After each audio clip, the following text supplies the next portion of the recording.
Bonjour et bienvenue dans cette nouvelle leçon dans laquelle je vais te montrer comment tracer des droites perpendiculaires. Avant de te montrer comment tracer des droites perpendiculaires, on va rappeler ce que sont les droites perpendiculaires. Les droites perpendiculaires, dans un premier temps, ce sont des droites qui se coupent, mais elles ne se coupent pas n'importe comment. En effet, elles se coupent en formant un angle droit. L'angle droit, c'est l'angle qui est formé par deux côtés de l'équerre, en l'occurrence ici, ce côté et ce côté. Et l'angle droit, eh bien, c'est l'angle qui est ici. C'est l'angle qui correspond à l'écartement entre ce côté de l'équerre et ce côté. Tu apprendras plus tard que l'angle droit, c'est un angle qui mesure 90 degrés. Eh bien, des droites perpendiculaires, ce sont donc des droites qui se coupent et qui forment un angle droit, c'est-à-dire l'angle formé par les deux côtés de l'équerre. Effectivement, on peut le vérifier facilement en positionnant l'équerre. Et on constate bien que l'écartement entre cette droite et cette droite correspond à l'angle de l'équerre. Eh bien, voilà ce que sont des droites perpendiculaires. Ce sont des droites qui se coupent et qui forment un angle droit. Je vais maintenant te montrer comment tracer des droites perpendiculaires et pour cela, on va illustrer la leçon à travers trois exercices qui sont trois exercices que tu vas rencontrer très souvent dans tes exercices de géométrie lorsqu'il s'agira de tracer des droites perpendiculaires. On va commencer avec l'exercice le plus simple, c'est-à-dire celui-ci, où tout simplement, on nous demande ici de tracer une droite perpendiculaire à la droite D.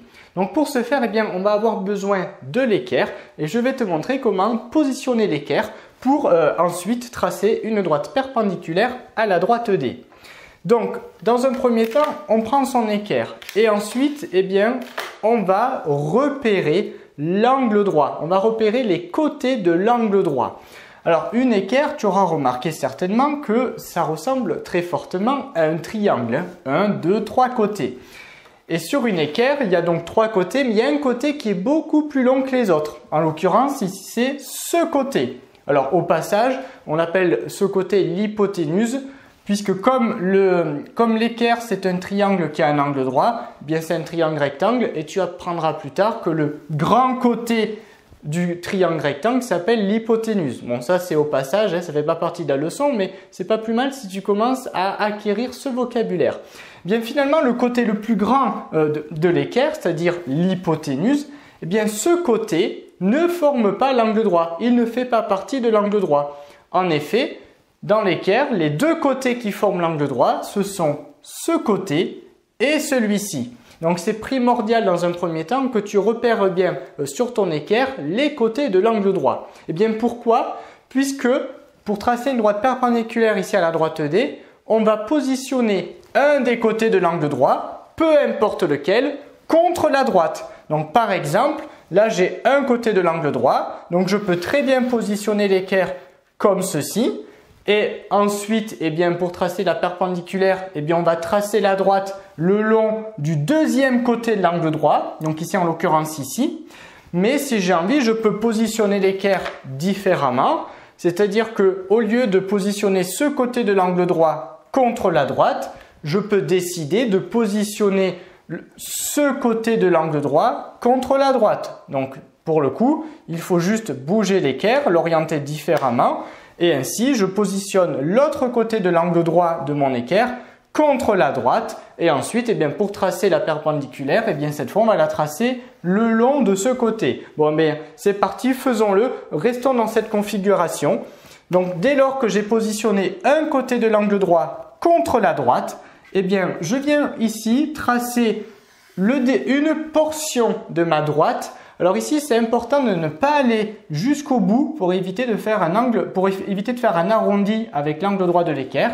Je trace une portion de ma droite comme ceci. Ensuite, j'enlève l'équerre et je vais prolonger ma droite avec une règle. Et ensuite, on prolonge la droite puisque ici, il ne faut pas oublier qu'on trace des droites perpendiculaires et il faut que ces droites, elles se coupent. Hein. Donc, je ne vais pas non plus m'arrêter ici. La droite, je vais vraiment la faire, cette droite, je vais la faire traverser l'autre. Voilà, je passe de part et d'autre par rapport à la droite D. D'accord? Je ne m'arrête pas ici. Vraiment, je coupe la droite D. Et là, j'ai terminé. Je viens de tracer une droite perpendiculaire à la droite D.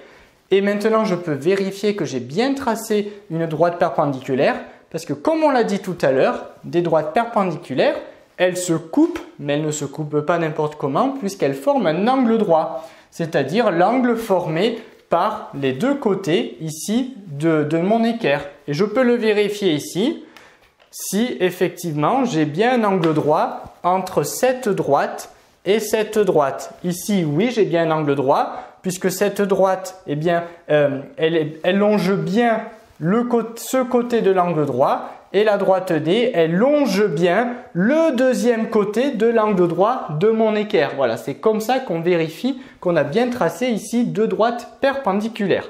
Et enfin, pour montrer que ces deux droites sont perpendiculaires, si j'ai envie, je peux utiliser le codage qui permet de montrer sur la figure qu'on a affaire ici à deux droites perpendiculaires.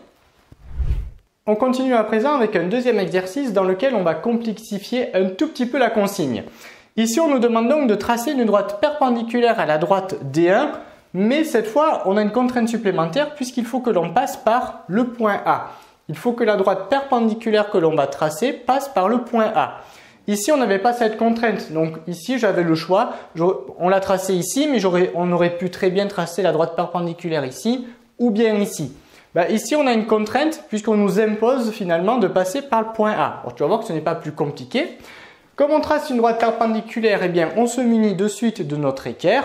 On repère les côtés de l'angle droit puisque l'on va venir positionner contre la droite D1 un des côtés de l'angle droit. D'accord? Tout à l'heure, on avait positionné le petit côté de l'angle droit contre la droite D et on avait tracé le long de ce côté. Bon, ici, on va changer pour te montrer que ça ne change rien. Cette fois, on va venir positionner le grand côté de l'angle droit contre la droite D1, comme ceci. Mais là, si je positionne mon équerre comme ceci, je ne suis pas bon parce que quand je vais tracer ici la droite perpendiculaire, là, je ne vais pas passer par le point A. Donc ici, eh bien, il faut bien ajuster l'équerre, c'est-à-dire l'avancer jusqu'au point A. Voilà. Et là, je sais que ma droite perpendiculaire que je vais tracer tout à l'heure, elle va bien passer par le point A. Donc cette fois, c'est parti. Comme pour tout à l'heure, au début, on trace une portion de la droite, d'accord? Très important, on trace une portion de la droite sans aller au bout, ici, pour éviter de faire un arrondi. Ensuite, je retire l'équerre et maintenant, je prolonge ma droite avec une règle tout en veillant évidemment à bien passer ici par le point A. Donc cette fois, eh bien, je viens prolonger ma droite ici et tu vois qu'on passe bien par le point A.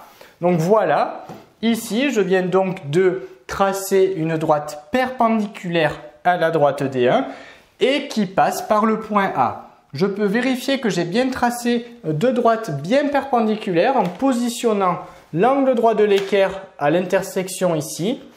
Et là, je constate bien que mes droites perpendiculaires sont bien tracées puisque cette droite, elle suit bien ce côté de l'angle droit et cette droite, elle suit bien ce côté de l'angle droit. Donc ça, c'est le moyen de vérifier que l'on a bien tracé nos droites perpendiculaires.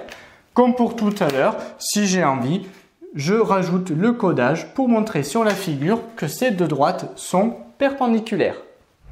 Et enfin, je te propose de réaliser un dernier exercice. Dans ce dernier exercice, on demande donc de tracer une droite perpendiculaire à la droite D2 et qui passe par le point B. La différence avec cet exercice, c'est que là, le point A, il appartenait à la droite D1, il était sur la droite D1, alors qu'ici, le point B, il n'est pas sur la droite D2. Donc, il va falloir tracer une perpendiculaire à la droite D2 qui passe par le point B. Alors, tu vas voir ici qu'il y a une petite particularité parce que des fois, tu vas peut-être être confronté à cette mini problématique dans tes exercices de géométrie. Alors, tu vas comprendre pourquoi.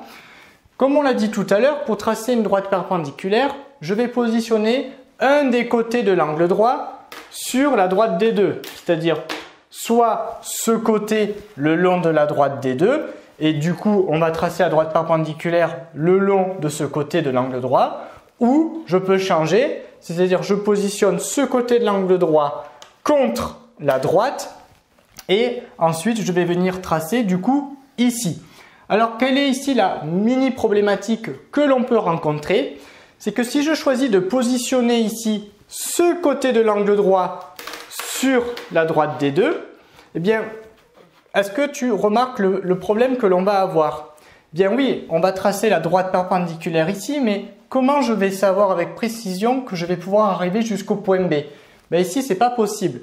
Si je positionne ici l'équerre, tu vois que j'ai un petit problème. Si je choisis de positionner l'équerre de cette façon-là, eh bien ce côté-là, il est trop court. Je n'arrive pas au point B pour finalement savoir avec précision si je vais bien passer par le point B.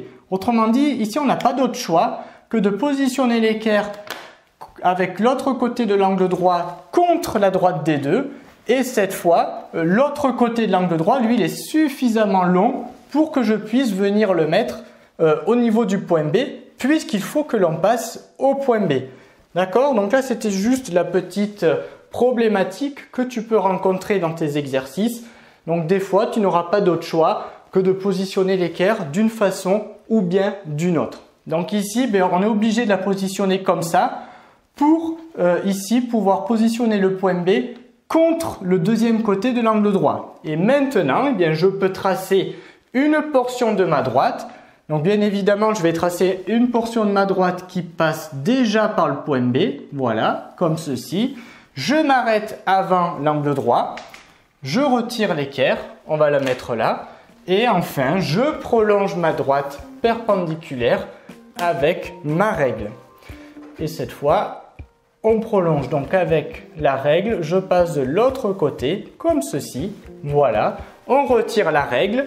De suite, on vérifie que l'on a bien tracé nos droites perpendiculaires en positionnant l'équerre. Et là, oui, je m'aperçois qu'effectivement, c'est bon.